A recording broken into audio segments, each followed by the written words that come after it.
Club over in lane number 1 and UTS Haberfield in lane 4. Melbourne University next, ahead of a good battle between Buckingham and the University of Queensland Composite. So in this one, first 4 through to the final out of this repechage. Adelaide University looking very, very good, that crew. Edward Chipperfield, Henry Belcher, Max Henry, Jake Nesbitt, Madison Newell and the Coxon, and Sam Morton, Christine McLaren and Nick Mitchell. The coaches of the AUBC crew there in the white colours with a big black V on their back. And to have Sydney covered at this particular juncture as they start to make their way up through.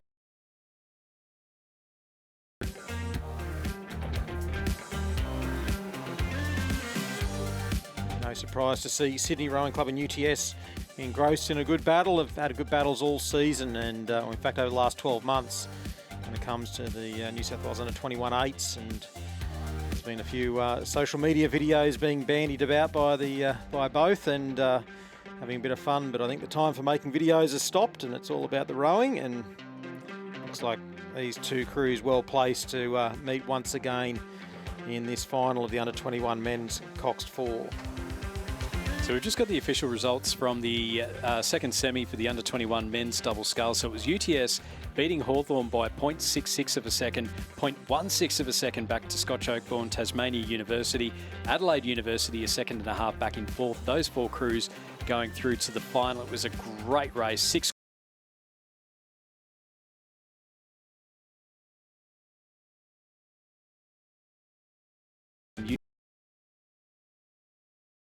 ahead of Melbourne University in that final qualification position. Yeah, the Sydney Rowing Club crew pushing along very strongly over on the far side of the course. MacArthur Bucknell, formerly of the King's School, Alec Hoskin, formerly of Kinross Walleroy, Isaac Thurnham over from the UK where he was at Emmanuel College, and Charlie Hine. Not a big guy in the stroke seat, but he rows with a lot of heart and a lot of spirit. And Mietta Jones, the coxswain of the crew, they're coached by Donovan Seck, Shane Mulvaney and Felix Diu. And they're pushed ahead of the Adelaide University crew as they come up towards the 1800 metre mark. In third, UTS Haberfield, and a good race going on for fourth between the UTS University of Queensland Composite and Melbourne University. Fourth spot, and progress through to the final of this Under-20.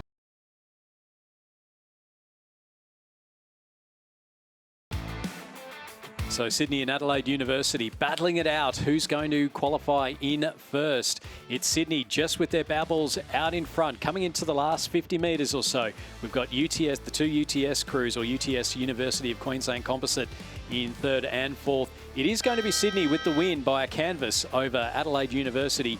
UTS in lane 4 will finish in third place, with the University of Queensland UTS Composite in fourth to qualify for the final. Fifth place will be the crew from Melbourne University. They'll just miss out on the final, as will the Sydney crew in lane 6, and then the Buckingham Tamar Composite in lane number 5, just missing out as well. So Sydney, Adelaide University, UTS and the University of Queensland UTS Composite all going through to the final of the men's Under-21 Coxed 4 event. So we just have a little bit of a break in the program. There was due to be a second repechage. That one now has been cancelled. So our next race will be at 1:30.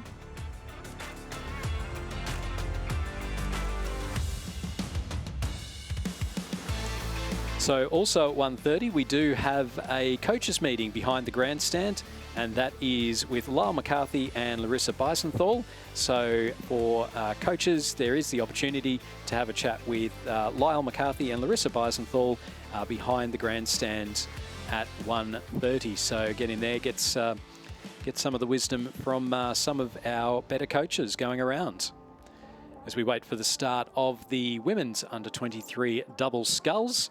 Just a reminder that you can enjoy a great lineup of great eateries, cultural treasures at museums and galleries, and extreme thrills like skydiving, whitewater rafting and wakeboarding in Penrith. This is all located within an hour's drive from Sydney at the foot of the Blue Mountains on the spectacular Nepean River. So plenty to do whilst here in Penrith, the Blue Mountains. There's also a Panthers game, I think, if there's any tickets on tomorrow night. That's the Panthers v the Broncos in a grand final rematch in the NRL.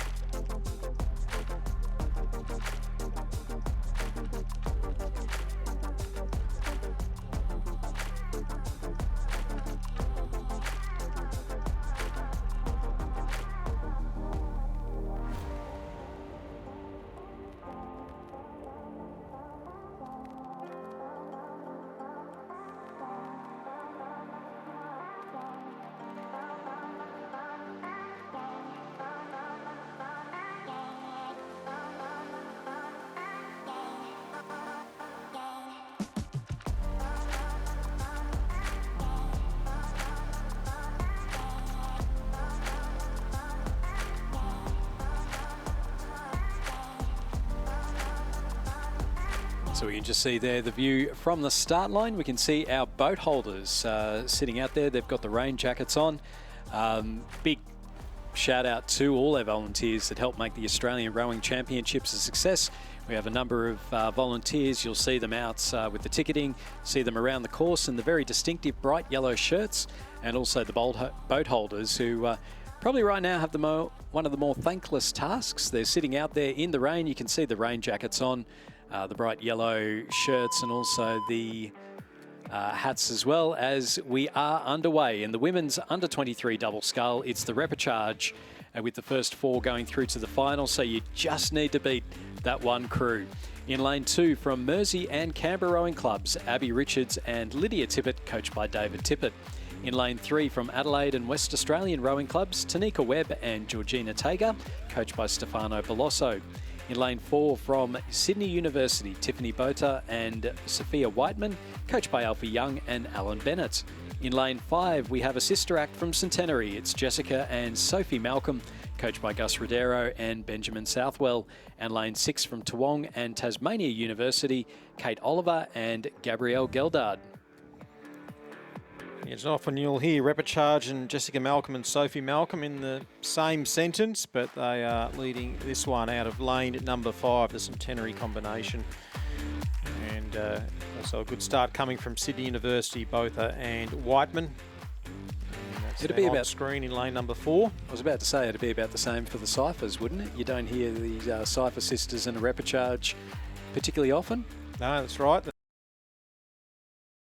Competitors who've had very storied underage careers and continuing on with them. So that is the Centenary crew on screen.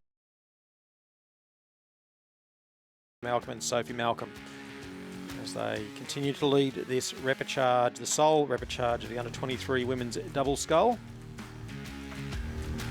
Sydney University sitting in an Adelaide composite in lane 3, just matching that Sydney Rowing Club, Sydney University crew there in 3rd, and then it'll be a nice little battle on for the 4th and final qualification position. Mersey Canberra composite leading the Toowong Tasmania University composite by 0.13 of a second. So we're going to keep an eye on that. We've got 5 boats in this repechage, 4 spots through to the final. So plenty to play for there. But the Malcolm sisters, Jessica and Sophie, from Centenary Rowing Club, with the early lead through 500 metres. Yeah, they look very good at the moment and continue to extend their advantage over Sydney University and the Adelaide West Australian composite. Tanika Webb and Georgina Tager. Webb from West Australian Rowing Club in the stroke seat in the Cardinal colours. That's the crew. Second from the right of screen, second from the southern bank. And in the bow seat is Georgina Tager of Adelaide Rowing Club. We'll see Georgina Tager in the Queen's Cup for South Australia coming up on Sunday.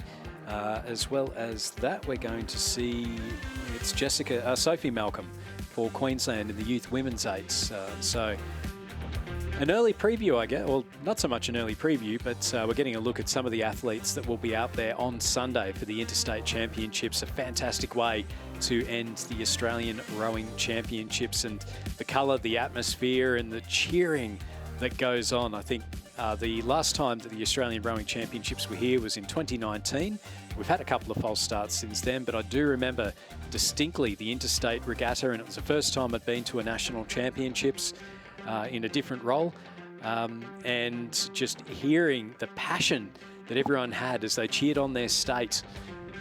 So it'll be a fantastic finish to the championships. Centenary with the lead through 1,000 metres. Sydney University in second. Adelaide West Australian Rowing Club in third. And then the Toowong Tasmania Composite moving just ahead of the Mersey Canberra Composite in fifth place. So they're in that fourth and final qualification position. What's going to happen in the Premiership quarter, Owen? Yeah, well, they're 4 lanes across, but certainly when it comes along the course, there's very little separating that Toowong Tasmania University crew and Mersey Canberra. So, yeah, a very good race here for that last spot and a chance to stay alive in this under-23 women's double scull event. Still no change in the top 3 positions. Centenary leading Sydney University Boat Club, and in third is the Adelaide West Australian Rowing Club Composite. Staying well clear. There's 5 1/4 seconds back to that battle for 4th position. So 5 1/4 seconds is a pretty handy buffer to have through the halfway mark of a double sculling race. Doesn't look like they've conceded any of that in this third 500 metres. No, and I think we're going to have 2 very interesting battles going on within this race. So 2 races within the race. Malcolm Sisters out in front, and I dare say they'll hold on to that one barring catastrophe. And then it'll be between Sydney University in lane number 4. You can see the big blue 4 number there, and then the Adelaide West Australian Composite in lane number 3. So they'll go out for second and third, try and get a slightly better lane, and then the Mersey Canberra Composite in lane 2 up against the Toowong Tasmania University Composite in lane number 6. So both of those battling it out with each other. Jessica and Sophie Malcolm with the lead and very comfortable through 1,500. It's a canvas between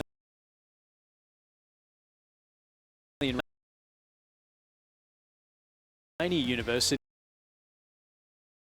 Nice clear water between themselves and the Mersey Canberra Composite in lane number 2. So as things stand with 500 metres to go, it will be the Mersey Canberra Composite of Abby Richards and Lydia Tippett to miss out on qualifying for the final of the under-23 women's double scull.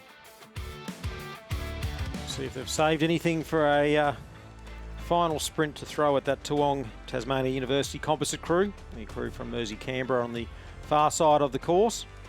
Still it is Sophie Malcolm, Jessica Malcolm leading as they come up towards one line of red buoys, which indicates 250 metres to go. They're just passing that at the moment, and they're still controlling this race comfortably. And it looks as though the boat speed lies with the Toowong Tasmania University crew. They look to have seen off the challenge from Mersey Canberra over on the far side of the course. So the crew in lane number 6, as though they've cemented that 4th position in the second half of the race. So into the final 150 metres or so, it's the Malcolm sisters just lowering that rate of striking. They know that they've got this in the bag. Sydney University and Adelaide West Australian Composites, they've battled the entire way down the course, and you know, neither of them's entirely giving up, but they are conserving a bit of energy. It's still, we're only on day 3. We've still got 4 days worth of racing left to go, so it is important to try and conserve energy where you can.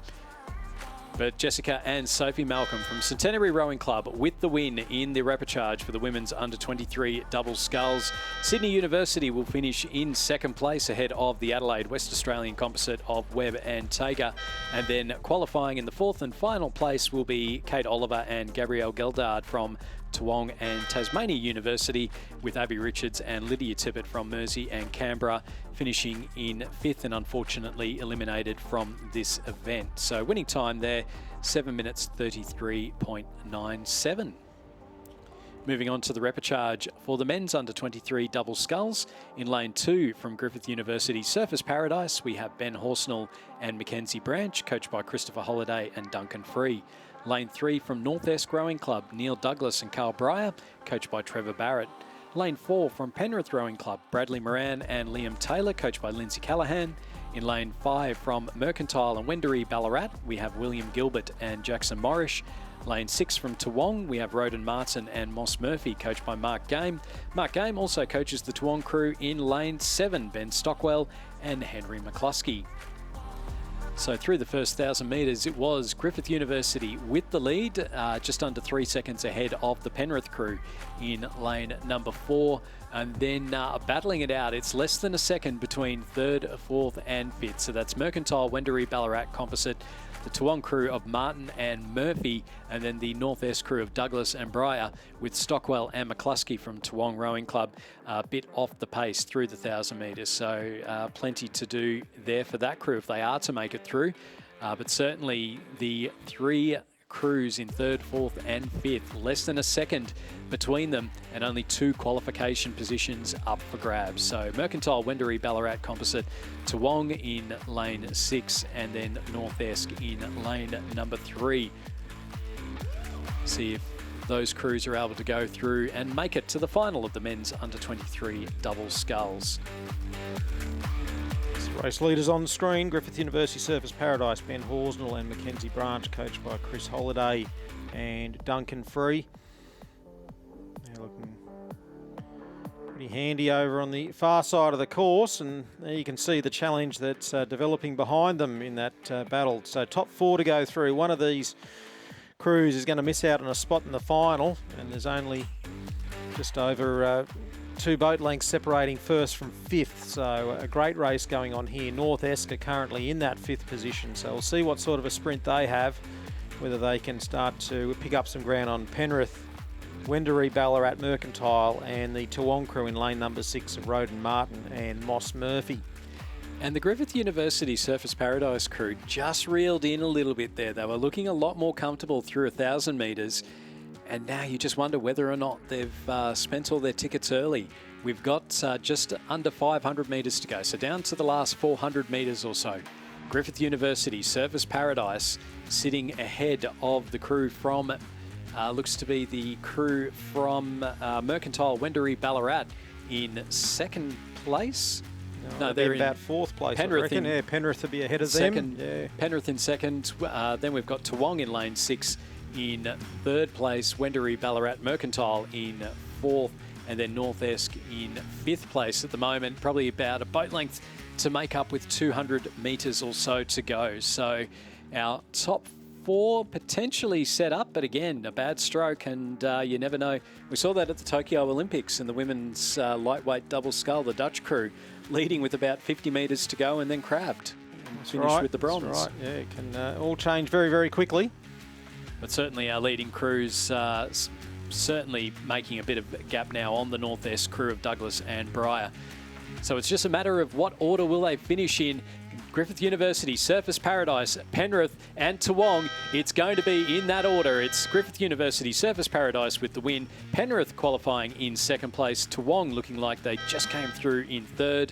And then Mercantile, Wendouree Ballarat in 4th place. North Esk, Douglas and Breyer in 5th, just missing out on the final of the men's under-23 double sculls. And then the 2nd Toowong crew of Ben Stockwell and Henry McCluskey finishing in 6th place. The winning time in that race was 6 minutes 50.27, and the margins, well, they were close. It was 0.91 of a second back to 2nd, to Penrith in 2nd, 0.64 of a second back to Toowong in 3rd, and 0.32 of a second back to Mercantile, Wendouree Ballarat in 4th place. So plenty to play for in the final tomorrow of the men's under-23 double sculls. We'll move on now to the repechage for the women's double scull. First 4 through to the final. Lane 1 from Mersey and Banks, we have a composite of Janice Kelderman and Ella Marshall, coached by David Tippett. In lane 2 from Team Singapore, Madeline Nhu Qui Xuan and Kang Ju Jia. In lane 3 from Sydney University, Jamie Ford and Asia Rafi, coached by Alan Bennett, Alfie Young and Thomas Larrick. In lane 4 from Team Singapore, Joan Poh and Joanna Chang Lei Cheng. In lane 5 from Sydney University and the National Training Centre, we have Rowena Meredith and Kate Rowan. Lane 6 from Adelaide Rowing Club, Cecilia Cowan and Joyce Jollins, coached by Darren Potts and Ron Mobbs. Lane 7 from Brisbane and GPS, Kate Morris and Marnie Evans, coached by Alan and Catherine Borgia. And lane 8 from Corio Bay, Lauren Murphy and Sydney University crew of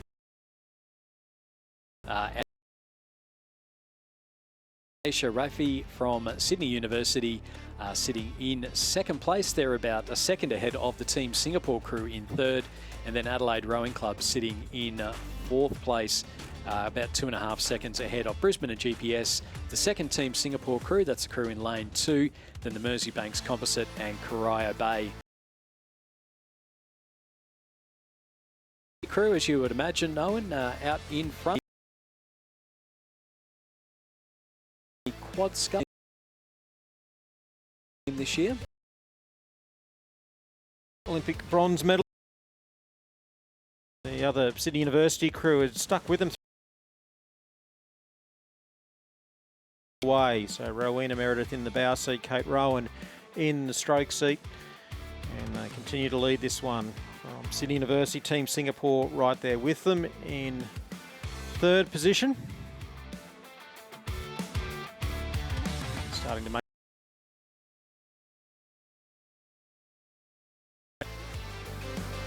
it's the National Training Centre vote from Sydney University that leads Jamie Ford in the bow seat of the crew in second spot. That's out of lane number 3. And Aisha Rafai, the Singaporean athlete who is going to the Asian qualifying regatta shortly. They're in second spot. And Team Singapore in third. So they're the top 3 as they make their way through the 1,000-metre mark. Gap over the second Sydney University crew by about 4 seconds, 5 seconds back to Team Singapore, and then Adelaide Rowing Club in fourth place, another 5.5 seconds back. Plenty to do then for the second Team Singapore crew in lane 2, Brisbane and GPS in lane 6, and then our Merseybanks Composite in lane 1, and the Corio Bay crew there in lane number 8. And we talk about, we just spoke about the lightweight double scull from the Tokyo Olympics, but also too the women's quad scull. That was, again, where even at the highest level, you do get athletes crabbing. It's, well, there's never a good time to have a crab, but certainly that helped, I guess, really put the icing on the cake of that hour of power with the 2 golds, 2 bronzes.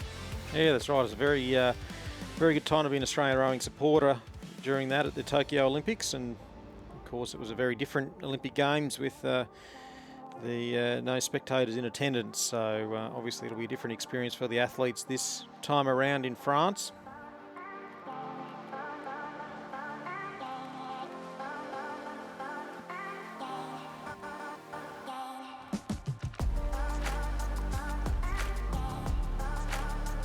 So it is the NTC Meredith and Rowan from Sydney University out in front ahead of Sydney University's Ford and Rafi. So they're our 1 and 2 at the moment. Team Singapore, Joan Poh and Joanna Chan Lei Cheng sitting in third place. So they're in that qualification position, as are Cecilia Cowan and Joyce Jollins from Adelaide Rowing Club. As we just see our leading crew, well, they've certainly dropped that rate of striking down, just making sure they're getting plenty of power through the strokes, and about a 4.5 second gap back to the second Sydney University crew. Team Singapore coming through in third. They're 7.5 seconds behind the second Sydney University crew. And Adelaide Rowing Club, Cecilia Cowan and Joyce Jollins sitting quite nicely there in fourth place. So it's a gap of 6.5 seconds between fourth and fifth. That's the second Team Singapore crew of Madeline Nguyen Zhuang and Kang Yu Jia. And then back to Brisbane and GPS, that's Morris and Evans, Mersey and Banks Composite of Kelderman and Marshall, and then Corio Bay crew of Murphy and Arnold. So coming in now to the final stages of the Open Women's Double Sculls, and it's looking like our 1, 2, 3 and 4 to qualify for the final. Looking fairly well set there, Owen. Yeah, just cruising along, 24 strokes a minute. Rowena Meredith, Kate Rowan leading this one. And that drop in rating just meant they just preserved that advantage at the head of the field. They haven't pulled away too much, and nor do they need to, and obviously nor do they want to. They're just happy to take out this repechage and progress through to the final. I think we're going to be in for an interesting final as well. I think obviously Amanda Bateman, Harriet Hudson in that double scull, they are the Australian crew, and we saw them dominate in the heat yesterday. But I'd be looking at the minor placings, and particularly the lightweight crew of Reardon and Mian Sarro, as to whether or not, you know, because they finished third at the New South Wales Championships, you know, whether or not they can do that one again, because we did have that crew qualify in second place yesterday. Yep. Yeah, they'll certainly be a crew to watch, and it'll be a great race here. So cruising up towards the line, Rowena Meredith will be first across the line with her partner Kate Rowan. Jamie Ford and Aisha Rafai will make it a Sydney University 1-2 in this repechage of the Open Women's Double Scull. Third place to Team Singapore, Joan Poe and Gianna Chan Lai Cheng. And fourth will be Adelaide Rowing Club, Celia Cowan and Joyce Jollins. So they're the four crews that will progress through to the final of the Open Women's Double Scull. Very close here for fifth place. Brisbane and GPS will just edge out the second of the Team Singapore crews in lane number 2 in that battle for 5th and 6th. And in 7th, Mersey Banks just ahead of Corio Bay, who place 8th. It's a confirmation of the results in the repechage for the women's double scull. First to Sydney University, Meredith and Rowan. Second to Sydney University, Ford and Rafai. Third to Team Singapore, Poe and Chang Lei Cheng. And then fourth to Adelaide Rowing Club's Cowan and Jollins. In lane, coming up now, it's the Open Men's Double Scull. It's the repechage, and again, first 4 through to the final. Lane 1, we have a Banks Melbourne University composite of Joel Kane and James Meads.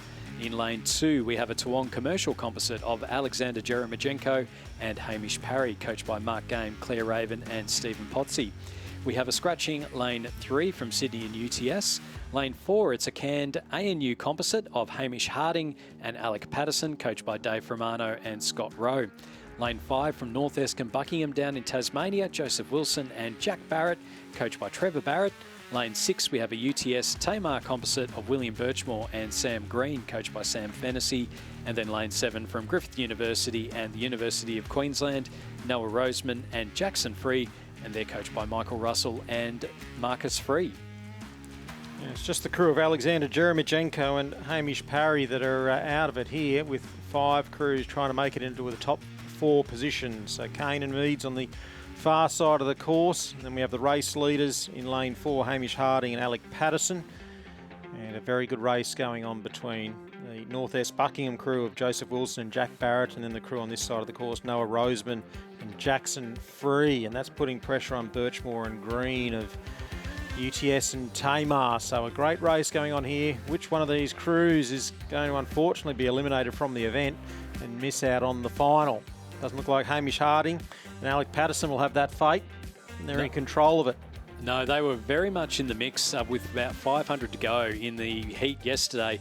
Decided to take it easy, certainly going through, and will take this one comfortably. So that's Harding and Patterson.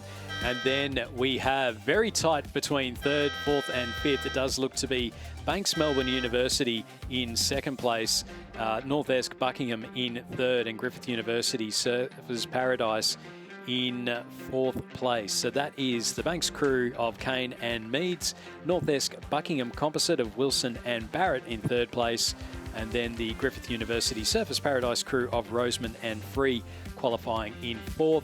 Missing out will be the UTS Tamar composite of Birchmore and Green, and then the Toowong composite of Jeremijenko and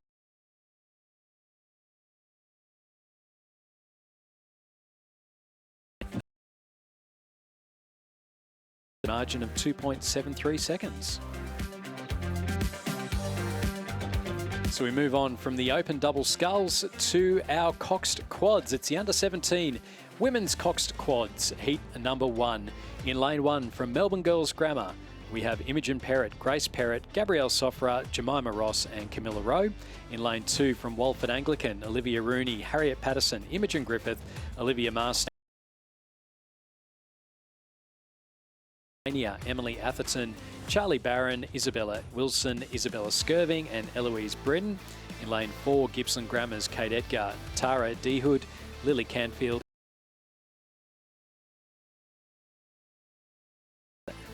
Anika Gundlach, Tyra Jensen, Matilda Dammers, Evie Sayer, Claire Ross. In lane 6 from St Patrick's Townsville, Matilda Schroeder, Layla Strickland, Keely Adebar, Emily Edison and Theodora Ahrens. And lane 7, a composite from Pembroke and Seymour of Ava Charlesworth, Adelaide Salu, Mia Chapman, Abby Young and Jed Watson.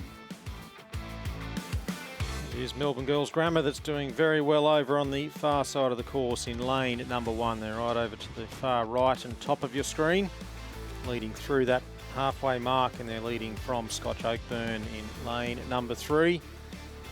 I was going to say, it's only first directly through to the semi-final, so all the other crews will have to go through the repechage if they are to go a little bit further on in the under-17 women's Coxed Quads. Gap of more than 5 seconds at the halfway mark. It bodes well for Melbourne Girls Grammar School.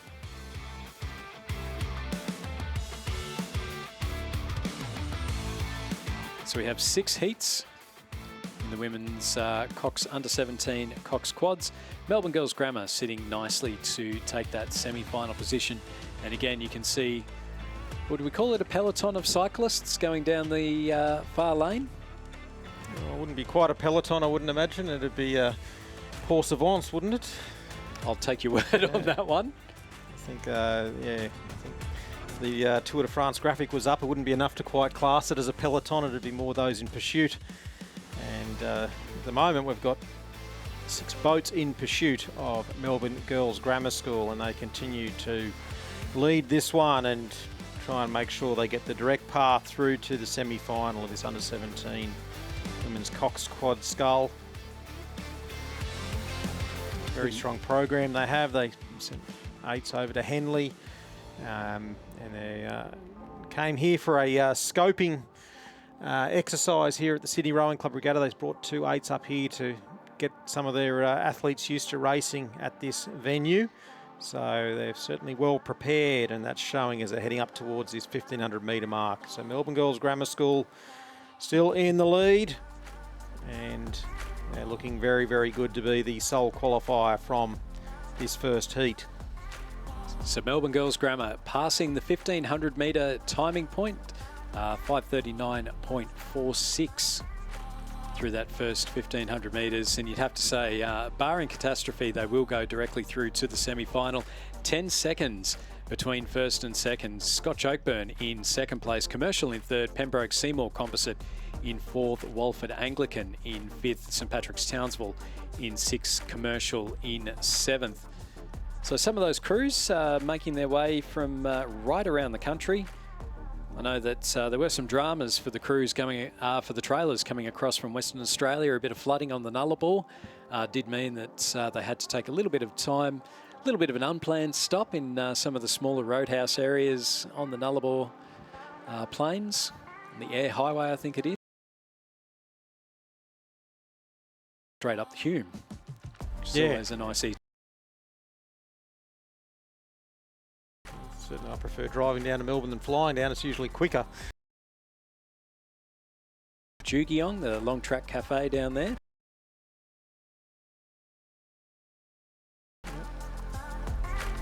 Works out well if you're driving from Canberra because it's about an hour and a half out. Yep. So Melbourne Girls Grammar School, they are looking dominant here in this first turn in that battle for second spot.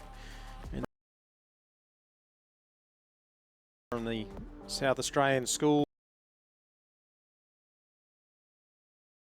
ahead of fellow South Australians Walford Anglican School.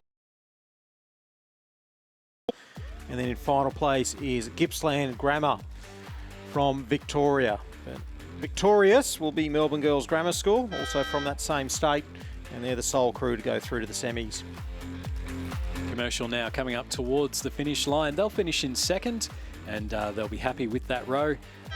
So Commercial in second place, third going to Scotch Oakburn from Tasmania.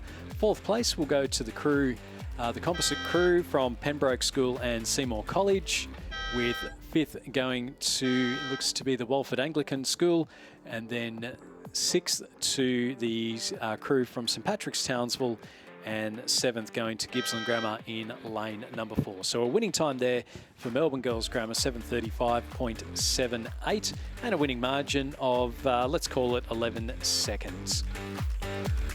Moving on to the second heat for the women's under-17 Coxed Quad Sculls. In lane 1, Seymour College. Lane 2, PLC Perth. Lane 3, Scotch College Adelaide. Lane 4, Walford Anglican School. Lane 5, MLC School. In lane 6, Kinross Walleroy, and lane 7, Mersey Rowing Club. So through the 1,000 metres, it was the crew from Kinross Walleroy out in orange, and that's Maddie O'Brien, Isabel Grout, Ruby Lego, Lucy Reedy, and Jane Bruce is the coxswain. They led the crew from PLC Perth by 5.5, just over 5 seconds, and that's the crew of Amelia Corbett, Celia Rosser, Stella Wandell, Tara Swingler, Charlotte Kett.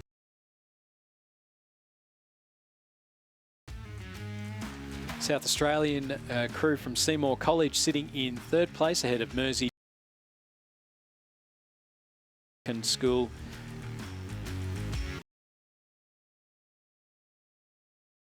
So the Seymour College crew from South Australia, that is the crew of Harriet Foster, leading the Mersey crew, Spalding and Freddie Smith. We just see number 2, and then behind them,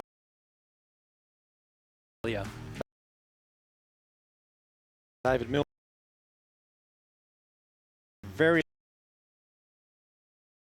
chips and coaching with Rebecca. Second position, and we're also getting a good look at the Seymour College crew. Foster, Guthrie, Bell and Johnson, with Holly Gwynn in the stern of that coxswain. Walleroy that are in the lead. How many times do we get to say that through the course of a season? Kinross leading a quad race. Yeah, we've got some very, very good young quad sculls. Their schoolgirl Cox quad will be very, very good. They had some very fast conditions earlier on in the season. I don't think there's been a schoolgirl quad's gone quicker here. They had the conditions to do it in, and obviously we'll see what the racing looks like for those schoolgirl quads, but Kinross will be one to watch in that. You'll have a text from Kaz Pipers on that, because their Canberra Girls Grammar crew was very quick as well. Yep. So Kinross leading PLC Perth, Seymour College, Mersey, Scotch College Adelaide in 5th place. That's Saffron Miller, Penny Rainbow, Evie Sangster, Clementine Launay, Grace McIntyre is the coxswain, and they're coached by Lucy Cattell and Andre Pistonik. And then back a little bit further then to the Walford Anglican crew of Charlotte Matthews, Amelia Vicelli, Eloise Bago, Allegra Prince, and Izzy Walter is the coxswain. And then our final crew will be the crew from MLC School. That's Steffi Liang, Julia Zelenga, Isabel New, Miranda Hudson, Alana New, and they're coached by Amelia Fink and Rob Glendenning. So Kinross with the lead now, with about 200 or so metres left to go. They're sitting very comfortably out in front at the moment, ahead of the crew from PLC Perth. So they're sitting nicely in second place.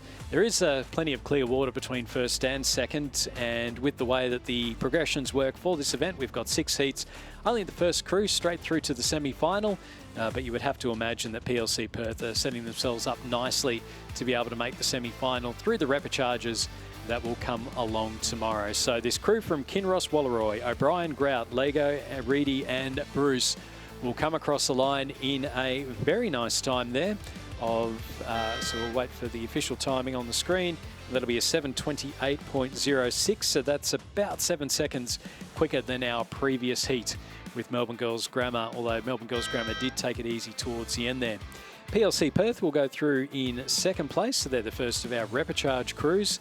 Finishing in third place will be the crew there over on the far side, so that is the crew from Seymour College in third. We've got Mersey in fourth place with the crew from, that will be the crew in lane number 5, Scotch College Adelaide in fifth. And then we've got a bit of a gap then to our final couple of crews. So coming up towards the line now will be the crew from Walford Anglican School in South Australia. So that's Matthews, Viacelli, as we just see them now coming up towards the finish line. In at 6th place. And then our final crew to cross over the line will be the crew. That's Liang, Zalenga. So that crew now time of 7 minutes 28.06 and a winning margin of 10.96 seconds. So again, very convincing winners in the first 2 heats for the under-17 women's Coxed Quad Sculls as MLC School cross the line. So Owen Nix has stepped out. I'm just about to do so. Ben Homer is stepping into the commentary. And Ben, we've got heat number 3 of the women's under-17 Quad Sculls coming up now, and only an hour's worth of racing left to go. Thanks, Stu. Yeah, well, it's great to have a bit of a shorter day, isn't it? Finished by 3 p.m. as I swan in for my first shift at 2 p.m. But it's going to be up for some. We're going to make up for a shorter day tomorrow, going through till. Because we've got 1 through to the semi-final, 2nd, 3rd, 4th, etc. off to the repechage. Quad racing all the way through until that is Mossman Rowing Club over in lane 2. Frida Kirkham, Lottie Raberstein, Eloise Stevens, Elise Coates, coxed by Alexandra Pearson and coached by Ben Whitewolf, Tom Schranko and Kieran Kabelki. So they are leading at the moment. They had about a 3.36 second advantage back to the Sydney Composite, Queenwood, Leichhardt and Nepean. I'll just run through the field here. So it's a Leichhardt Nepean Composite in lane 1. Young, Sharp, Harris and Connery. Coxed by Elise Currell. Mossman I just mentioned in 2. Scotch Oakburn from Tasmania in 3. Fulton, Stevens, Saunders, Christie. Coxed by Imogen Stewart. Queenwood in 4. Doku, Veach, Ferguson, Fainganuku, and they are coxed by Isabella Goss. Loretto Ballarat in 5. Woodburn, Watson, Clark and Malloy, coxed by Kate Hudson. Buckingham Composite and Canberra in lane 6. Turnbull, Brooks, Nicholas and Wise, coxed by Emma Hill. And the Sydney Leichhardt Ascham School Composite in lane 7. Hitchens, Coxshire, Oxenham and Palmer, coxed by Sophia Kelleher. So plenty in this race. We should note that last mentioned crew there, Ben, coached by Charlie Patterson, Isaac Shepherd and our own Lizzie Chapman, along with Chris McCarthy, who's handwritten his name onto the program, just in case we left him out. But Chris McCarthy, hard at work coaching at the Ascham School, along with Lizzie Chapman, who's the head coach there, and whatever spare time she has in her extremely busy schedule. But they are one of the top 2, the qualifiers. In fact, it's just top spot only, isn't it, through to the semis here? So there is a race between the crews on either side of the course. Yeah, and it was about a 6-second gap at the 1,500 metre mark. And you just wonder whether that's closing, because for the naked eye is telling me that Sydney Leichhardt Ascham Composite is just lifting the rating. But at the moment, it looks as though Mossman have responded, and they're looking good here for that first place through to the semi-final. Yeah, they've just gone for a little bit of a lift there in the final 100 metres, the Mossman crew, I think, to ensure their progression in top spot. It's been a pretty good challenge late from Sydney Leichhardt. Between those 2. Lane 2, Freda Kirkham, Levette Ravstein, Eloise Stevens, Elise Coates and Alexandra.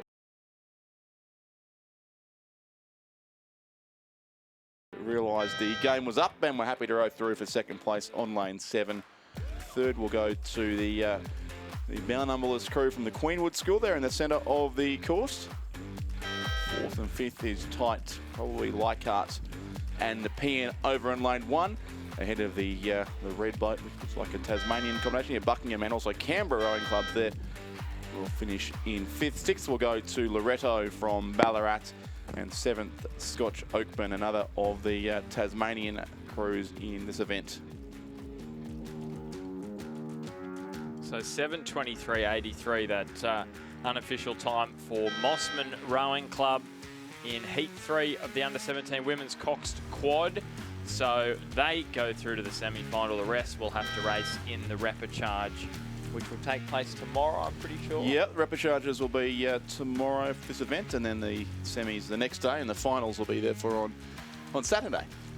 And this is Heat 4 coming down. So in lane 1, Commercial, St Patrick's College, Townsville Composite, Aluka Hammond, Elkie Jensen, Georgia Crouch, and Sophie Fryer. Coxed by Gracie Gascoigne, coached by Ryan Harvey, David Vandas and Harrison Parks. Kinross Walleroy in 2, Emily Wise, Laura Chudley, Rani Jarek, Belle Clinton, coxed by Zoe Mackay.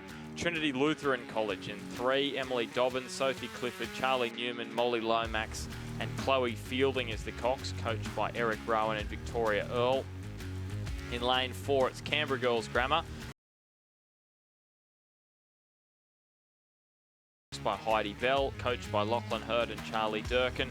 In 5, MLC School, Clementine Hendricks, Rebecca Beaton, Eliza Kershaw McDonald, Ella Hugh, and they are coxed by Sophia Grave, coached by Robert Glendenning and Kirsten Lickvist. In lane 6 from Unley High, Rachel Luscombe, Grace Charters, Sophia Farley and Sophie Taylor, coxed by Harriet Williams, coached by Annabelle Nettleton and Madison Newland. And in lane 7, Loretto Ballarat, Neve Griffiths, Matilda Kavanagh, Olive Lanyon and Abby Kinnersley, coxed by Eliza Dodd. It was Kinross Walleroy leading once again, but ever so narrowly at the 500 metre mark, at least from Canberra Girls Grammar School. Just 900ths between the top two there. Kinross lane 2, Canberra Girls Grammar School in lane 4. Would you call that barest of margins? That's absolutely the barest of margins, especially after 500 metres of the race. And there is the blue boat of Kinross Walleroy on screen. Always I can see a school with a distinctive colour scheme that can stand out from a long distance away, and that certainly is the case there for the light blue of Kinross Walleroy, who do have the edge now on Canberra Grammar School, Canberra Girls Grammar, I should say. There are two different schools, Canberra Girls Grammar and Canberra Grammar, which I believe now is a co-educational school as well. But it's Canberra Girls Grammar in this event, 1 1/4 seconds behind Kinross now at halfway. Trinity Lutheran College from the Gold Coast, just a further 2/3 of a second back, and then, in fact, 5 seconds back, and then 2/3 of a second back to Loretto College from Ballarat in lane 4. That is the Division 1 crew from Loretto Ballarat, who do have 2 entrants in this event. We saw them finish in 6th place in the previous heat, but this is the Division 1 crew from one of those many schools that surround the wonderful waters of Lake Wendouree in Western Victoria. So those top two, you can see there, Kinross Walleroy. It was Canberra Girls Grammar in lane 4 who were just behind them, and just looking through the binos, it looks pretty even at this point, with about 750 metres to travel. Really the point now where you're really starting to hurt, 750 metres. This can be the difference maker at the back end. But I can see lane 7, Loretto Ballarat are in 4th at the 1K. They certainly look a little bit closer than that. Trinity Lutheran in lane 3, also not too far behind, but based on what I'm seeing here, and sometimes it is a bit deceptive, Loretto Ballarat certainly look to have moved up maybe into 3rd, but we'll have to double check that when we get the we'll see here as soon as they go through the timing point, but it is first only again. There's such a big field here in the Under-17 Women's Coxed Quad scale, so six heats, around 42 crews, I think it is, across the 6 heats of this event, and it is going to still be that blue boat of Kinross Walleroy leading well through the 1500 metre mark, 4.22. Lutheran still there in 3rd spot. Loretto Ballarat will be 4th in those distinctive yellow colours that do stick out so well at a lot of the regattas I get to see. 4th spot here ahead then of MLC. Now that's MLC from Sydney, not to be confused with MLCQ, the school from Melbourne. And behind them we had Unley High from South Australia, and a composite crew that spans the length of Queensland there. We've got a composite of St Patrick's College of Townsville and the Commercial Rowing Club of Brisbane. So interesting composite there. 3 rowers from Commercial, along with Luca Hammond of St Patrick's College from up in Townsville in North Queensland, of course. But it's Kinross Walleroy here, I think, Ben, who need to record another pretty commanding win in a heat here. They won Heat 2, only a couple of races ago, and now look set to take out Heat 4, so great depth at that school in this level of under 17 quad scull. Yeah, and they look to be moving to essentially increase this advantage over Canberra Girls Grammar. That's how impressive. Look at this lift here at the back end. They're certainly happy with going straight through to the semi-final, and they're just testing out a little bit of the back end of the race here. Kinross Walleroy, we know, very strong at the back end. The Cox is giving plenty of instructions there and getting him through to the line. That's Zoe Mackay. And as you said, Rich, Kinross Walleroy, they are going to go through to the semi-final. They're going to join Mossman from the previous heat, and well, Kinross Walleroy made it through in Heat 2 and Melbourne Girls Grammar Heat 1. So Kinross Walleroy with 2 boats through to the semi-finals in the under-7 women's coxed quad, and unfortunately for Canberra Grammar, they will have to go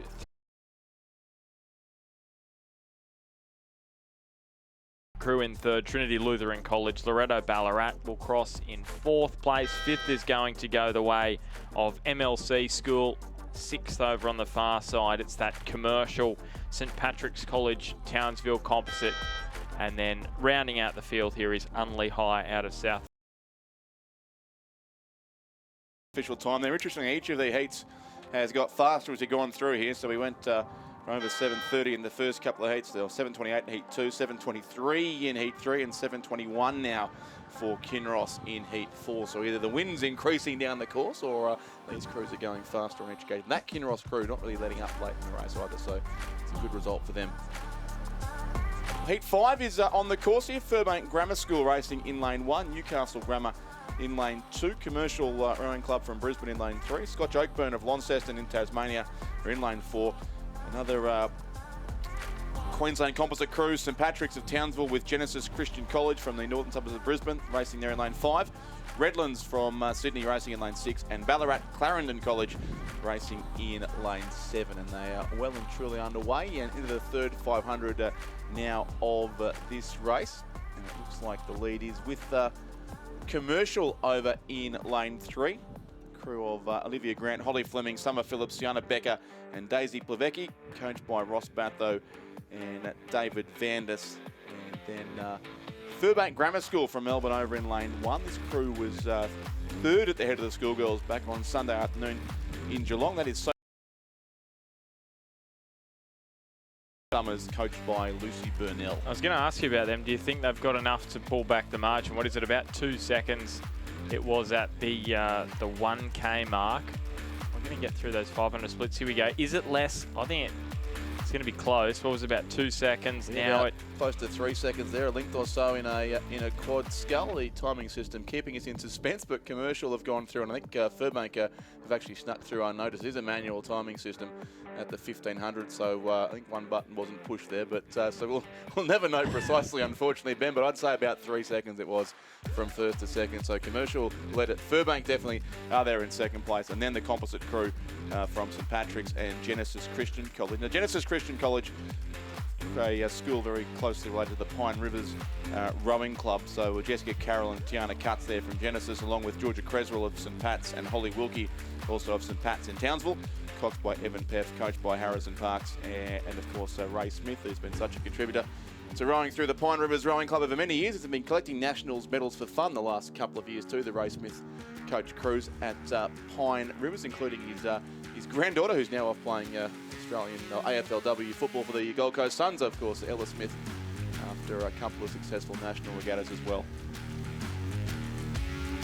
Yeah, so that lead looks to be a winning one at this point. And you can see Furbank over on the far side have been the closest competitor to this Commercial Rowing Club crew in lane 3, but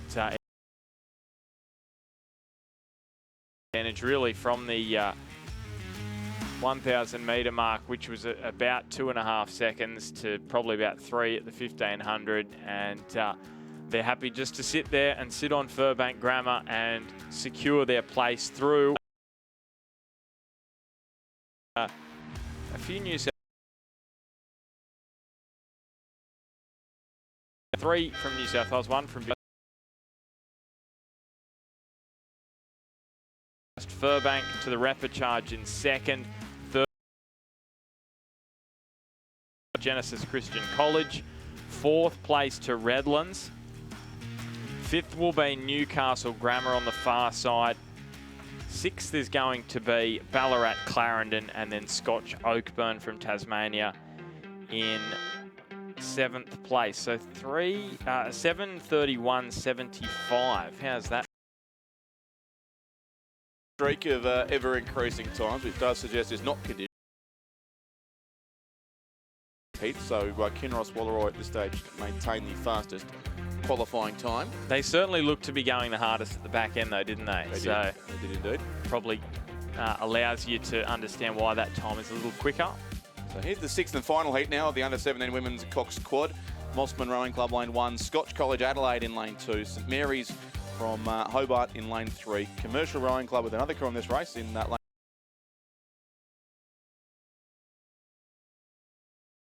Bradford College of the ACT in lane 6, and Loretto Kirribilli from Sydney in lane 7. And it looks like it was the Radford College crew who led through the 1,000 metre mark. The crew of Lucy Mihalovic, Hannah Koch, Isabel Egan, Gigi Hickey and William Wang, coached by Oscar Willink and Megan Fritsch, who led it by just over a second from Commercial, who are really doing well also in this under-17 quad category of racing. I was leaving the maths to you, Ben, but yes, there's not a lot in it that's fair to say between really our top, but at least top 5 crews on the course here.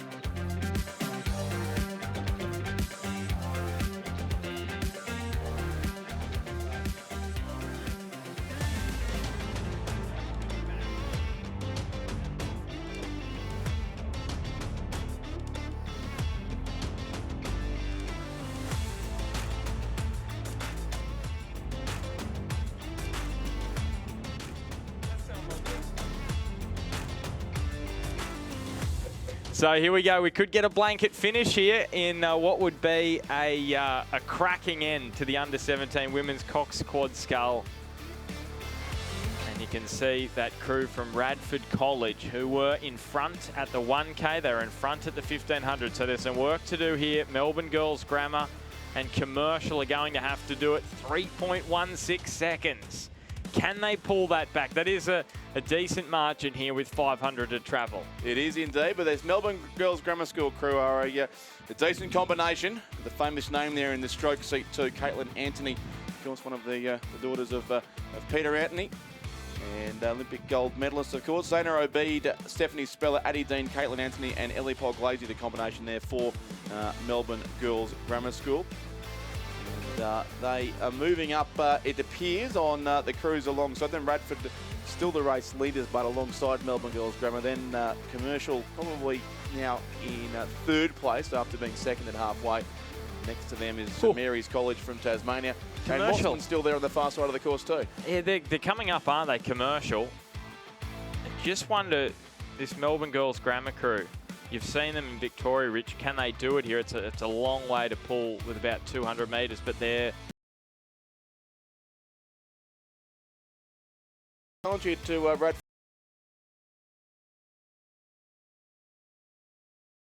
Alongside them. So our top 3 have sort of broken free from the pack. Still hold on, but Melbourne Girls Grammar finish here with just one crew to go through. Cox Quad Scull. Commercial respond again too, and are right back on terms with Melbourne Girls Grammar School, and Radford College out in front by about still about 2/3 of length. It's now a clear second to Commercial. They've come over the top, I think, of Melbourne Girls Grammar School, who are content now to go through via the repechage. The win is going to go the way of Radford College from the Australian Capital Territory by almost a length in the end. They will get there. So Radford first, Commercial second, and third to Melbourne Girls Grammar School. Then a bit of a gap back in the field to St Mary's, of Tasmania in 4th. It's going to be tight for 5th between crews on either side of the course as they hit it there. It is, it can't hold a photo. It's either Mossman or Loreto Kirribilli on opposite sides, so difficult to line those two up precisely. We'll let the camera do its work there, and then Scotch College Adelaide will be across in 7th place. At this stage of the time, so that is the slowest of our 6 heats, interestingly enough, but a win there to Radford College from the ACT on lane 6. And I just thought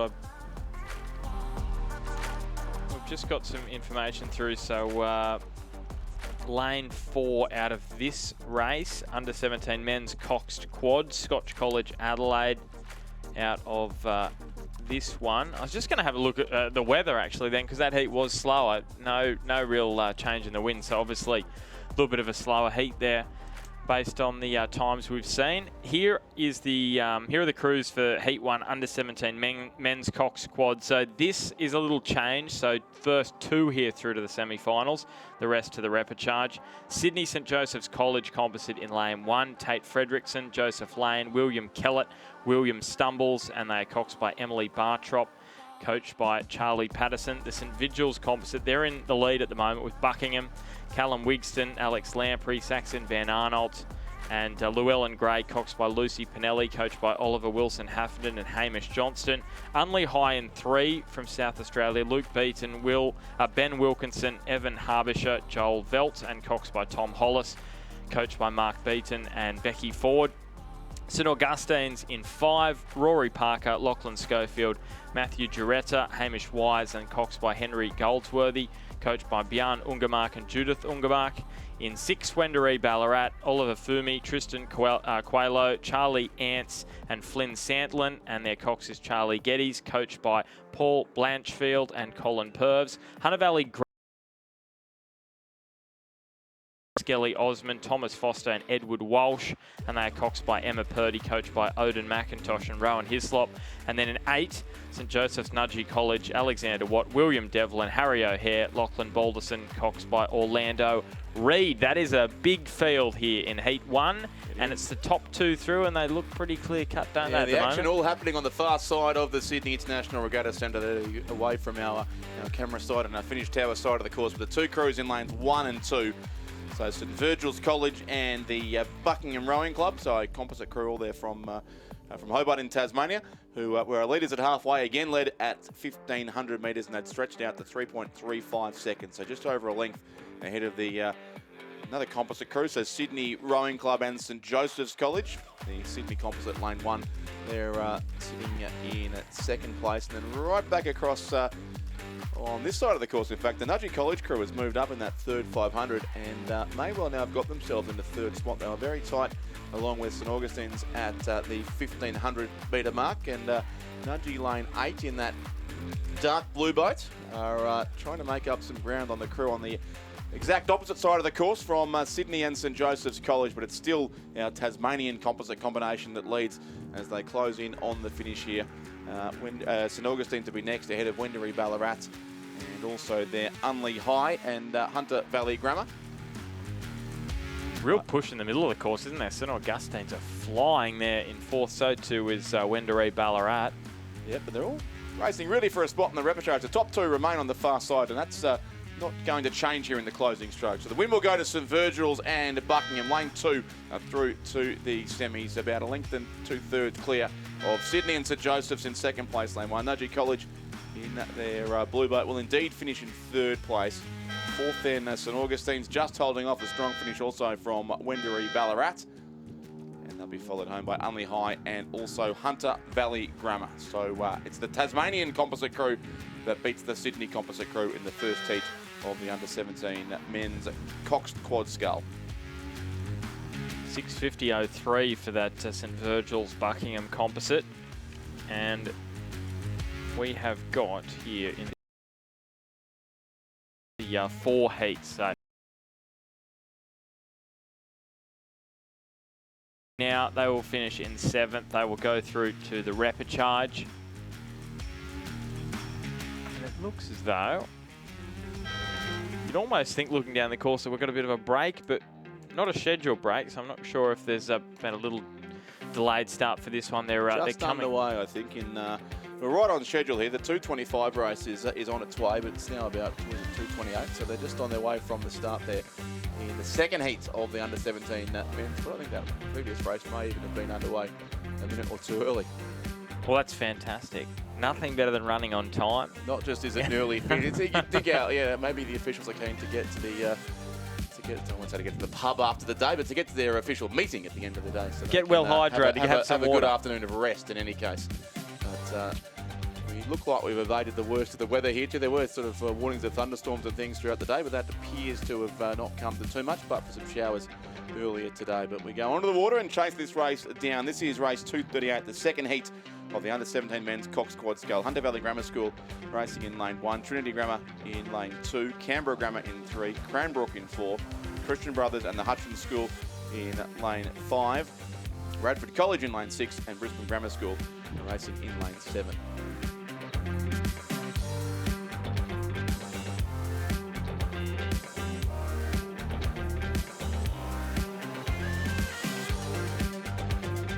So we're getting through some shots here. That is lane 5. That is the Christian Brothers, the Hutchins School Composite.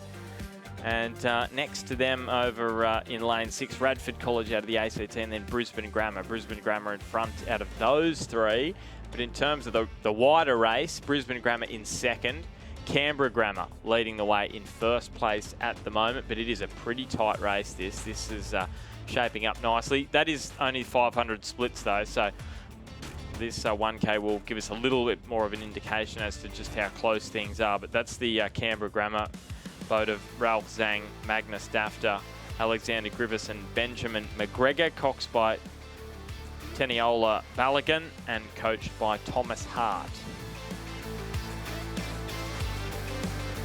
Too far away now from the halfway stage, the 1,000-metre mark, and the second of 4 heats in the under-17 men's Coxed Quad Skull. And the crew there in the bright yellow colours is the combination from Cranbrook, racing there in the centre of the course. Thomas Alvey Cox, coached by Canberra Grammar School, who do lead through on lane 3, and Brisbane Grammar School, lane 7, remain in the top 2. Then very tight behind them, in fact, the third spot, Radford College and also Cranbrook, very much in the mix there. Christian Brothers Hutchins, the two-state composite crew, in 5th place. Trinity Grammar from Kew in Melbourne in lane 2. They would be 6th. Scotch College Adelaide, the next crew who no, not in that race. So there's some extra numbers coming up on screen. I think we've counted Cranbrook twice. Now, it is understandable because they've got bright yellow hats. They're like the volunteer hats we've got here. They are very distinctive. And you mentioned the volunteers, Ben, as a timely one, because I was asked by Bianca Chero, who is the Rowing Australia Volunteers Coordinator, that they are still in need of volunteers for the remainder of this regatta. So if you're here today or watching on the live stream, and you can come later in the week and can volunteer your time for even a half day to assist, there are a number of volunteer roles still to be filled from Thursday through to Sunday. So check out the event website, or simply make yourself known to Bianca here at the course, and all volunteers will be greatly appreciated over the next 4 days of this regatta. And there's, if you like a bit of food, muesli bars, bananas. Food supplied. Food is supplied. You get great lunch. And Ben promises to leave some for the rest of you. I will leave some. I'm providing my own food this week, so there's plenty of food. So lots of reasons to do it, not least of which is the bright yellow shirt. But in all seriousness, all regatta, any further volunteers still welcomed, particularly, I believe, in spectator services roles, assisting with helping spectators into and around the venue. Now we're going to come through 50. Continues to be Canberra Grammar who lead well now, out to a clear length lead over Brisbane Grammar School. 3.3 seconds between them. Now look at that gap back to 3rd place. It's a fair way back behind our top 2.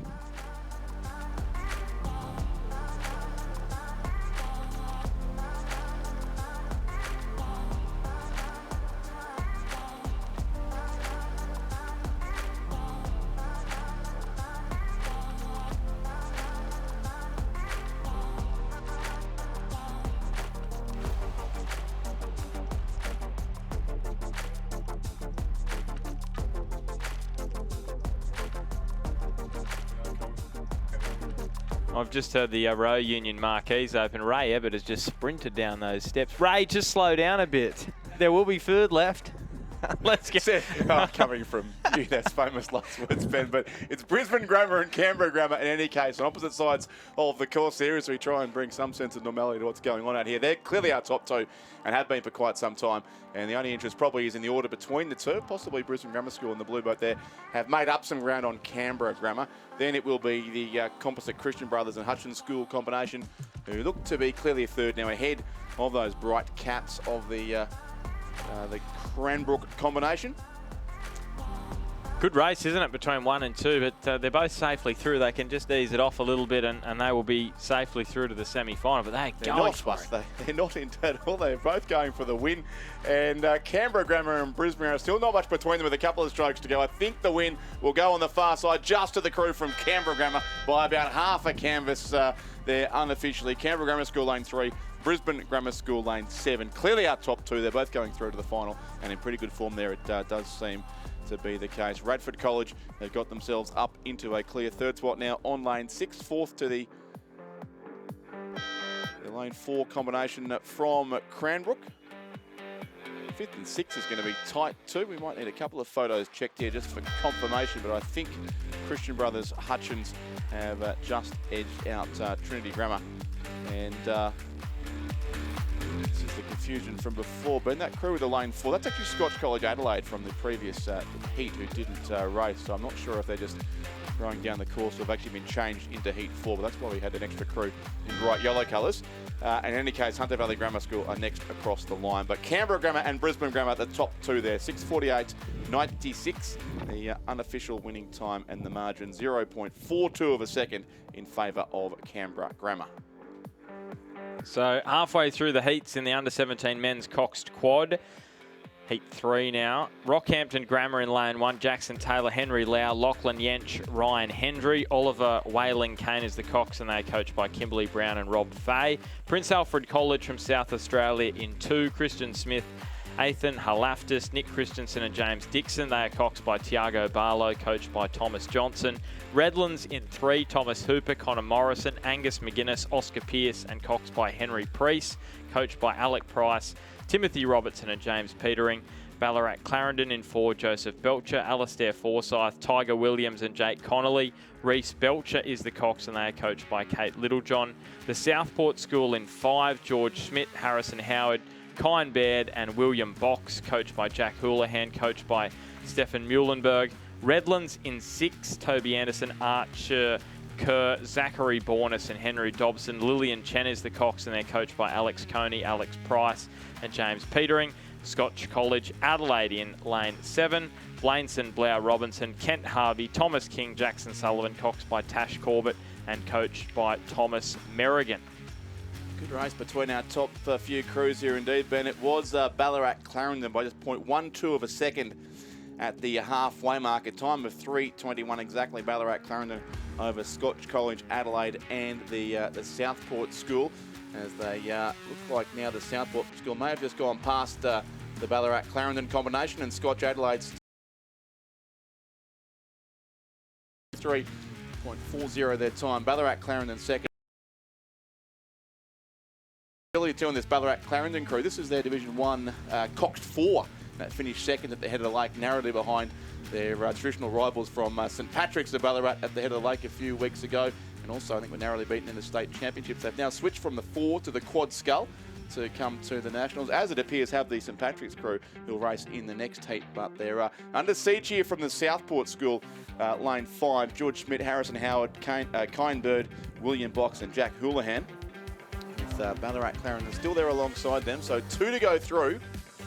And I'd keep an eye also on Scotch College Adelaide, lane 7, and Redlands from Sydney out there in lane 3. They look to be our top 4, but only 2 of the 4 can qualify here.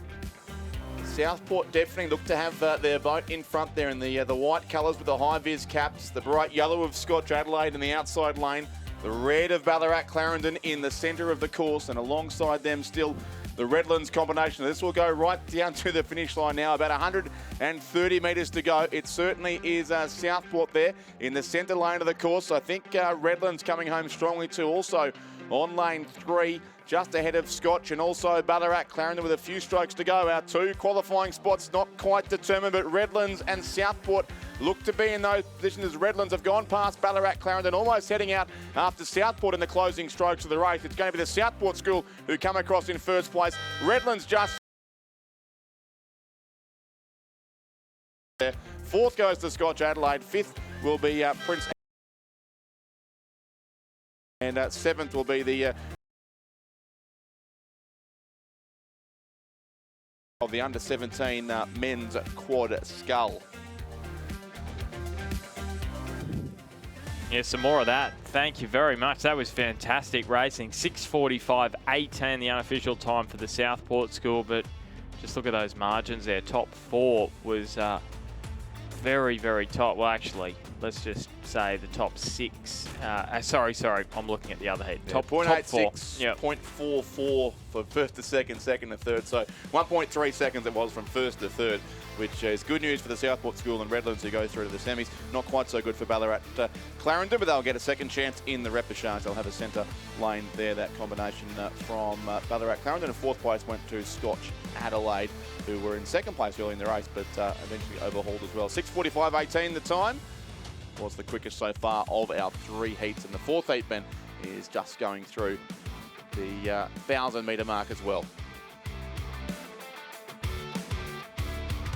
Looks like Kinross Walleroy, the race leaders there, which has certainly been a theme in the last hour or so of racing. Kinross lane 1, Trinity Grammar School from Melbourne are in lane 2, St Patrick's of Ballarat in lane 3, Brisbane Grammar School in 4. Composite crew there from Sydney and Townsville racing in Nudgee College from Brisbane in lane 7, and are up with our top couple of crews, but it's Kinross first and St Patrick's there in 2nd place. That is the Kinross crew of Thomas Robson, Hamish Searle, Toby Buckland, Lachlan De Vries and Jock Peterson. And then lane 3 from St Pat's, Isaac Kopke-Veldhuis, Frank Putty, Lockie Belleville, George Charles and Blake Roberts, coached by Craig Murfitt and Hayden Swan. And 2 crews from Brisbane would be in the next couple of spots. Brisbane Grammar School in 4, Oliver Kerr, Lachlan Kerr, Ashton Hammer, Hudson Slater and Phoenix O'Keefe, coached by Amelia Connolly. And Nudgee College in lane 7, Oliver McKeon, Jacob Brown, Angus Kovac, Fred Prosser and Toby Collier. So chances right across the course here with just 2 crews to move through to the semi-finals directly. Nudgee College certainly look from here to have done a good job in the last few hundred metres. And on the other side of the course, St Patrick's from Victoria and Kinross Walleroy from New South Wales. So chances from right along the eastern seaboard, Ben. Yeah, Brisbane Grammar on that cut line at the 1K mark, about 3 seconds further back. So here we go, Kinross Walleroy. They are through in first at the 1500. Oh, here we go. This is looking tight. This has been clawed back a little bit by Brisbane Grammar. I always like that at the 1500 checkpoint.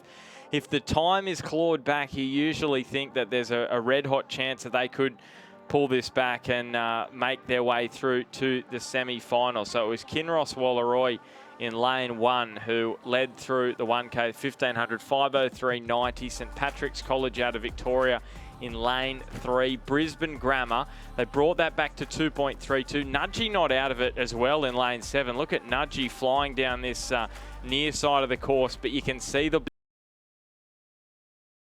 Brisbane Grammar, there's blue boats all round in this.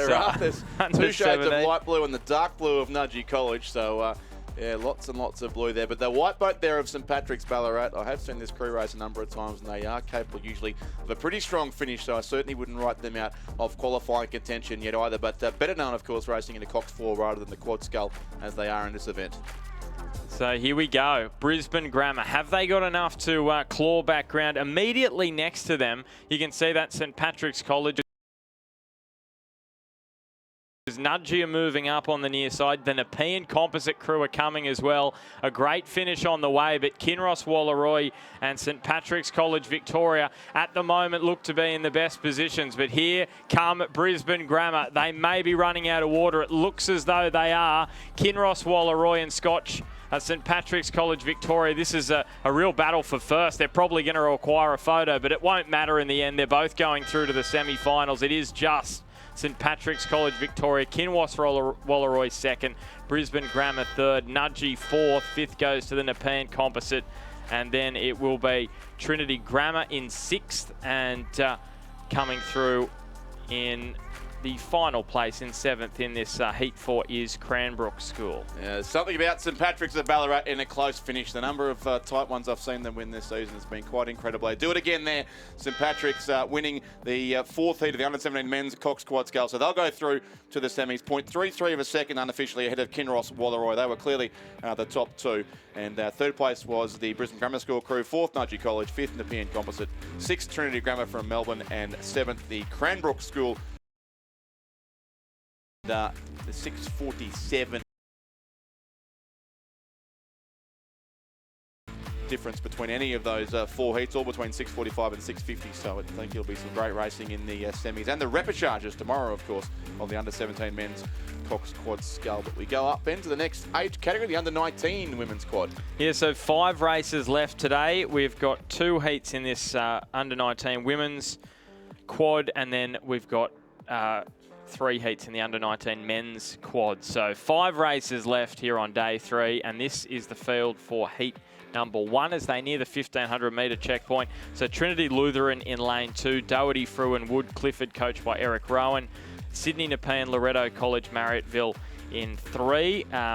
Emily Lang, Olivia Harris, Neve Tierney and Gabby Cypher, coached by Charlie Patterson, Dario Sportelli and Daniel Waddell. Canberra Girls Grammar in 4, Perry Dalton, Walker, Burns and Lilly, coached by Caroline Pipers and Nigel Harding. Buckingham, Tasmania University Composite in 5, Walter, Higgins, Cocker and Kennett. And they are coached by Peter Volker, Abby Crow, Sean Finlayson. Gippsland Grammar Mercantile Composite in 6, Kate McNeil, April Harrison, Scarlett Tavaski and Elliot Gerrand, coached by Nick Bartlett. And in lane 7, the Brisbane GPS, Toowong and Bundaberg Composite, Georgia Mortimer, Robin Matthews, Elodie Lee, Poppy Yarsky, coached by Maddie Pakila, Claire Raven and Dane Mortimer.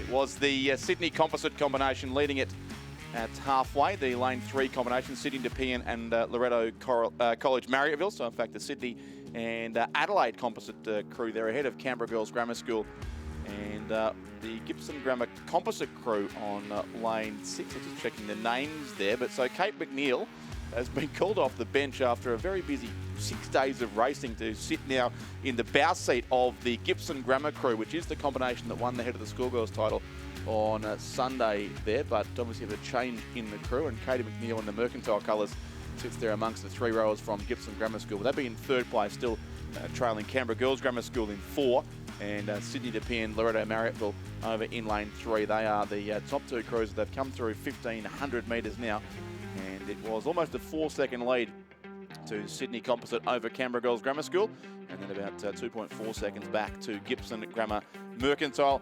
Then Buckingham Tasmania University in 4th place, Trinity Lutheran from the Gold Coast in 5th, and the Brisbane and GPS Composite crew in lane 7 there on the outside of the course. Brisbane GPS, Toowong and Bundaberg, in fact, in that boat.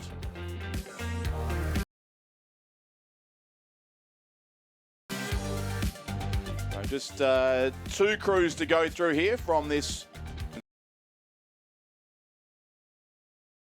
quad scull, but looks relatively clear cut unless Gippsland Grammar Mercantile have a very strong finish hidden away, that the top 2 will remain as they are. Sydney, Nepean, in lanes 3 and 4, and those 2 yellow M packers will be the from lane 4, and then it will be Gippsland Grammar and Mercantile in lane 6 in 3rd place, who will go via the repechage tomorrow. The red boat of Buckingham Tasmania University will finish in 4th place. 5th looks like it'll be the bright green of Trinity Lutheran College from the Gold Coast on lane 2, and then the Queensland Composite crew, Brisbane GPS, Toowong and Bundaberg will finish in 6th place. 7:08.20, the unofficial time for the Sydney Composite crew, joining Canberra Girls Grammar in that final. So final heat this of the under-19 women's quad. Top 2 to the final, the rest to the repechage. UTS Haberfield, Glebe and Adelaide Uni in lane 2. That is Victoria Binns, Lucy Yabsley, Freya Bateman and Jade Bliss, coached by Jared Watson, Tom Tolinar and Milan Parker. In lane 3, Sydney Yarra Yarra Composite, Constantina Kafasis, Olivia Kelly, Georgina Stevenson, Amelia de Villiers, coached by Charlie Patterson and David Ochert. In lane 4, Brisbane and GPS Rowing Club, Eva Hosking, Danielle White, Gabrielle Ryan, Abby Collins, coached by Maddie Pakila and Nigel Stubbs. The Fremantle West Australian Composite in 5, Alessia Chirocco, Juliet Kelly, Emma O'Neill and Sina Metzger. In lane 6, Uni of Queensland, Kaylee Mitchell, Isabel Schema, Charlotte Zentveld and Tia Rayner, and they're coached by Phil Bergeron and Lily Lunny. And in lane 7, Fremantle, Ella Riches, Lara Connolly, Bridget Grolton and Madison Naylor, coached by Keely Atchison. A lot of composite crews in this particular heat of the under-19 women's quad scull, and it's one of those that does lead over in lane 1 and pretty comfortably to the UTS Haberfield, Glebe and Adelaide University combination. So 2 rowers from UTS there, seeing the stern pair of the crew. It's Freya Bateman and Jade Bliss, along with Lucy Yabsley of Glebe and Victoria Binns of Adelaide University, who's been extremely busy already over the course of this regatta, but clearly a combination chosen for a reason, given they come from 3 clubs in 2 different cities, and they're doing a very good job here out in front. Yeah, and it's pretty clear cut, isn't it? Fremantle WA Rowing Club back in second, 7 seconds, but then they've got a 5-second advantage over the Sydney Yarra Yarra Composite. As you said, Rich, we've got crews from across the country lining up here in the boats that are in 1st and 3rd in this race. So you've got the Sydney Yarra Yarra Composite, you know, New South Wales, Victoria. Don't always see eye to eye. UTS Haberfield, Glebe and Adelaide University. New South Wales, Adelaide, a little bit more friendly, would you say? New South Wales, South Australia? Well, it depends who you ask, doesn't it? But yes, no, there's some presumably deliberately chosen composite combinations, or it could have, of course, just been a case of an injury or something like that to cause a late change to some.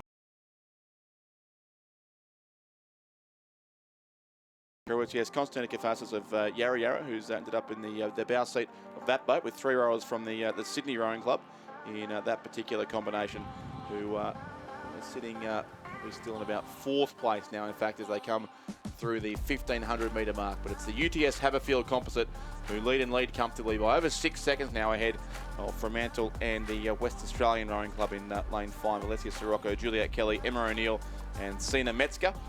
And they do look pretty comfortably to be the top 2. Another over 6 seconds back to the Brisbane GPS and Griffith University Surfers Paradise combination. I think there's been a late change to that crew as well, which unfortunately is not on our paperwork. We have the crew listed as Eva Hosking, Danielle Watt, Gabrielle Ryan, Abby Collins, coached by Maddie Keeler and Nigel Stubbs. But it looks like there's 1 rower also from the University of Queensland who has come into the Griffith University Surfers Paradise, I should say, who's coming to make that a composite crew. And I think we've also got one in lane 6 as well, haven't we? Askham have got a sculler in that boat, the Uni of Queensland boat. So yeah, so we can, I presume, blame Chris McCarthy for doing that. But he hasn't let us know. Confusion aplenty, but there's no confusion, luckily, about the top 2. So we near the middle stages of a big week of racing. It's been some reshuffling of the deck chairs in a couple of crews, but the top 2 remain comfortably clear, and it is on the far side. Victoria Binns, Lucy Yabsley, Freya Bateman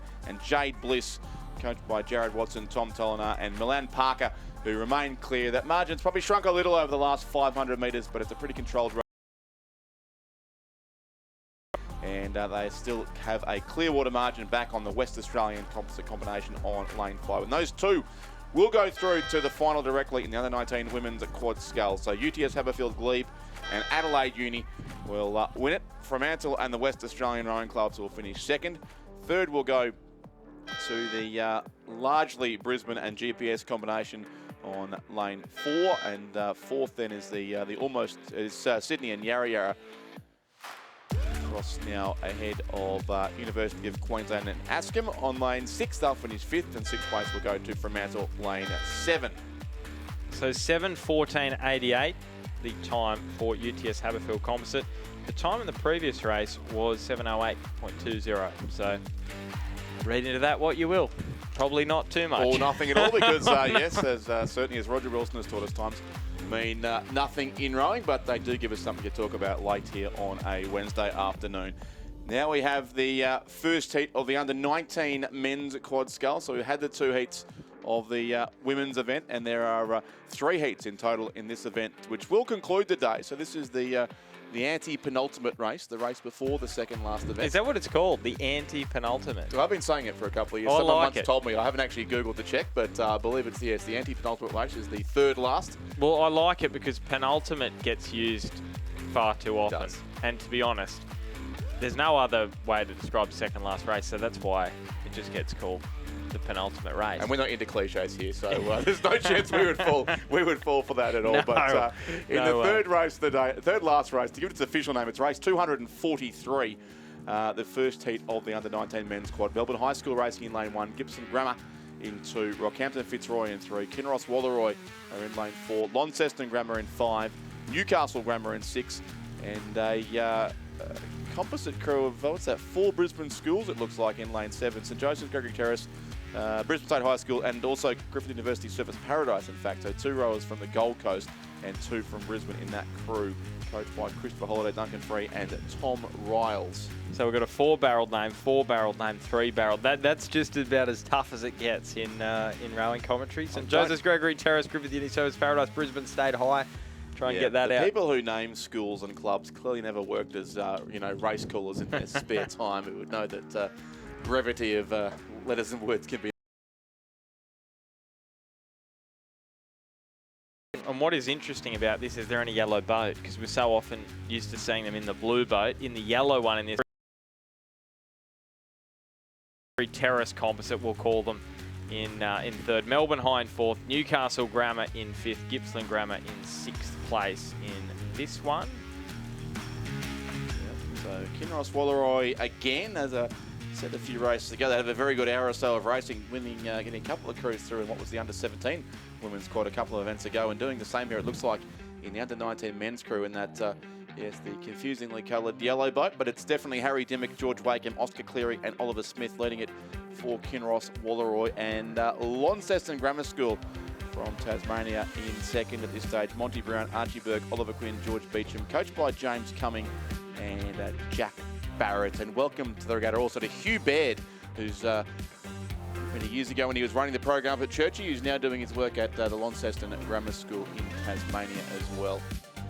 Very much UTS style colours. Launceston Grammar with the black and white. So Grammar School colours, but yes, you are correct. sorry. On here because Gregory. Brisbane State High School and 2 rowers from Griffith University Surfers Paradise. It is again, it's in fact, it's the first 4 to go through here to the semis. So there's little to race for second and third, really, but it's going to be a win any case to lane 4. Kinross Walleroy will go through for the race win. About 2.5 lengths ahead, and Launceston Grammar School will hold on ahead of that fast finishing Queensland composite crew. About 2/3 of a length between them there. So Launceston Grammar second, Gregory Terrace composite third, and also going through on the far side is the Melbourne High combination, James Lau, Sam Eberbach, Oscar Eberbach and Joshua Kane.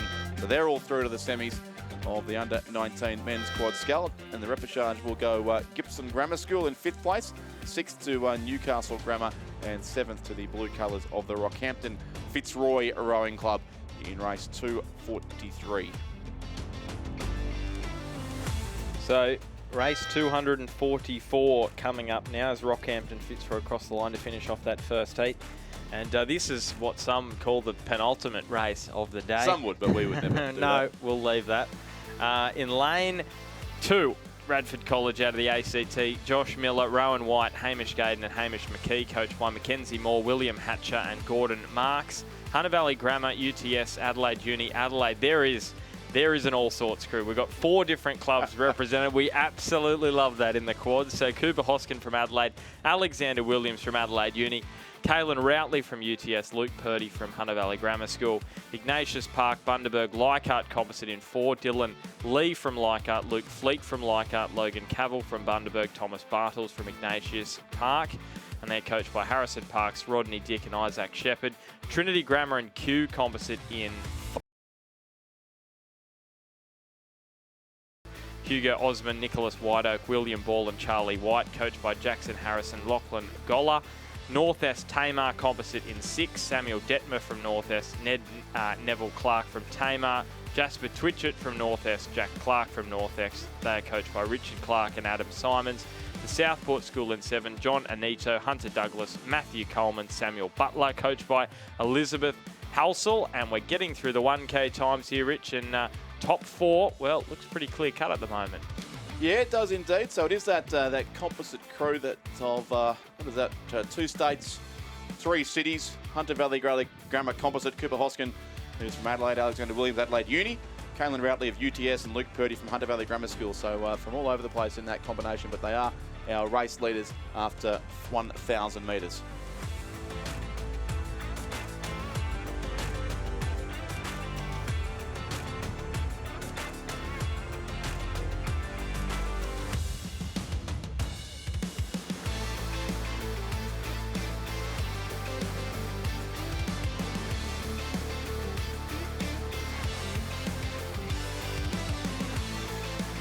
We're just hearing that our live stream count is about to tick over 43,000 views over the course of the regatta so far. So welcome to those who are watching us on the live stream, broadcasting all 7 days of the regatta this year. And that coverage will continue, of course, after the next couple of races from about 7:45 tomorrow morning. The first of our A finals coming down the course. So in fact, the B final will be up first in what will be under 17 women's single scull, followed by the A final. So 8 a.m. tomorrow, our coverage will continue. And we do welcome all those watching us on the live stream from wherever you may be. But going through the 1,500 metre mark now, it's a very comfortable lead indeed to that Hunter Valley Grammar Composite crew now ahead of Radford College of the ACT in second place. Almost 6 seconds between those two. And then Trinity Grammar, the school from the Melbourne suburb of Kew that seems to have I think more schools than pretty much any other suburb of Melbourne. There's MLC, of course, also located in Kew, so a popular part of the Melbourne suburbs for educational institutions. Wasn't the former member for Kew Australian rower as well? Yes. In the state parliament? He was indeed, and now a resident, I believe, in the UK. As they continue into the final 300 metres of this race, it is still a very clear lead to that crew out towards the far side of the course from Hunter Valley Grammar Composite. Trinity may have, in fact, moved up over Radford College into second spot, tight between those two, and then also the another Tasmanian composite crew. So 2 clubs from Launceston, North Esk and Tamar. Samuel Detmer, Ned Neville Clark, Jasper Twitchett and Jack Clark, coached by Richard Clark and Adam Simons, the combination there in that North Esk and Tamar combination. And they'll be our top 4, I think it's fair to say, as they close in on the finish line now. A bit of a gap back to Ignatius Park, Bundaberg and Leichhardt. Another very interesting composite combination, stretching from Townsville in the north, down through Bundaberg to the Leichhardt Rowing Club of Sydney. And then 6th looks like it'll be the Southport School on the finish tower side of the course. But the winner's going to go here to the lane 3 combination. Hunter Valley Grammar, UTS Haberfield, Adelaide University and Adelaide Rowing Club. It is lane 3 by about 2.5 lengths, tight for second, but holding on over in lane 2 is Radford College from the ACT, about half length then back to the crew from Trinity Grammar. They'll finish in 3rd place and about 2 lengths further back to North Esk and Tamar, the Launceston composite crew. 5th will be Ignatius Park, Bundaberg, Leichhardt, and 6th place will go to the Southport School in lane 7. First heat 6:25.66, but yeah, as we said, you can read into what you want. And but both substantial margins of victory there, 7.65 seconds in heat 2, 6.37 seconds in heat 1. So you'd suggest neither crew really challenged over the closing stages. But we move through to what is just the final race of the day. Ben, is there a better term we have for that one? My word, can you believe it? It's like looking at your looking at your calendar and going, wow, it's almost April. Oh, I thought it was just Christmas the other day. Well, you know what? Wow, we're here. Final race today, and it's 3 p.m. How good's this for an early mark? Indeed it is. We've just got one scratching in that race. You can see the lane 4 crew from Sydney not starting the race. So it's Oxford in lane 2, West Australian Swan River Composite lane 3. UTS Haberfield, Adelaide and St Augustine's in lane 5, Mossman Rowing Club lane 6, and Wendouree Ballarat Rowing Club racing in lane 7. And they are heading up towards the 1,000 metre mark now, Ben, with about half the race still to go. Well, we always hope that they save the best till last, and we are hoping that we're going to get that here in the under 19 men's quad. So top 4 to the semi-final, which means due to the scratching of the Sydney Rowing Club crew, there's only going to be one crew that misses out. And at the moment it's Oxenford, but it's only 1.5 seconds between them and the UTS Haberfield Composite. So can they pull back some ground? Adelaide St Augustine's College Composite. So you can see there in bow and stroke the 2 St Augustine's rowers, Jay Taylor and Max Tancred. In 3 seat, you can see Miles Willicke and Igor Zarubin there in 2 seats. So from Adelaide Rowing Club, very distinctive colours there in lane 5 as the boat race official just leaves them behind. He's heading up further up the course, and we've got that 1,500 metre timing point on the way. As you can see, the bikes heading along the far side of the course. Just thank you, Ben, to one of our many listeners. We said 43,000 on the live stream doing the Googling for us. We do have confirmation that anti-penultimate is officially an adjective meaning 3rd from the end. So grammatically correct, if nothing else. And thank you to our correspondent out there for sending in the official definition. As we head up towards the 1,500 metre mark of this race, it still does look to be the red and white colours of the Mossman Rowing Club leading it here on lane 6 in what is definitely the final race of today on an early afternoon. Here again, just a reminder, we're back with our A finals from 8 a.m. tomorrow, and presentation ceremonies will follow those A finals as well. Yeah, it's fantastic, isn't it? We always love the Thursday morning. The finals begin here at the